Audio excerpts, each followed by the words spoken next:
1944 வருஷத்தில் ஒரு நாள் மொரார்ஜி தேசாய் எரவாடா சிறையில் இருந்தார்.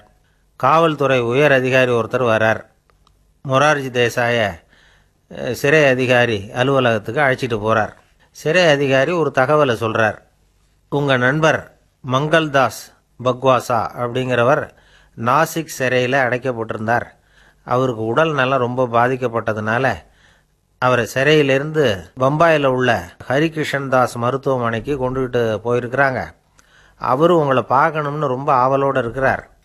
அதனால் நீங்கள் பரோலில் போய் பார்த்துட்டு வாங்களேன் அப்படின்னார். அதாவது நிபந்தனையோடு போய் பார்த்துட்டு வரலாம்னார். தியாக செம்மல்கள் பரோலில் செல்றதில்ல அப்படிங்கிற உறுதியோடு தான் சிறைச்சாலைக்கே வருவாங்க. இப்படி இருக்கிறப்போ மொரார்ஜி மட்டும் பரோலில் போயிட்டு வர்றதுக்கு எப்படி சம்மதிப்பார்? உயிர் நண்பரின் உயிர் ஊசலாடுது அப்படிங்கிறத கேட்டதும் உடனே போய் பார்க்கணும்னு ஆவல் தான்.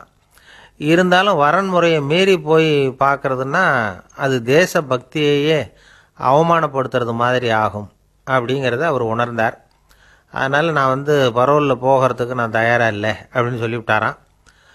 நண்பருடைய கடைசி ஆசையை நிறைவேற்றுறது உங்கள் கடமை இல்லையா அப்படின்னு கேட்டிருக்கார் சிறை அதிகாரி.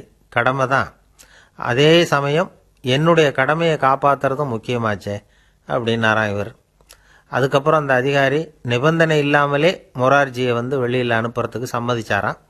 அப்படி இருந்தும் மற்ற நண்பர்களை கலந்துக்கிட்டு தான் மொரார்ஜி வெளியில் புறப்பட்டாராம்.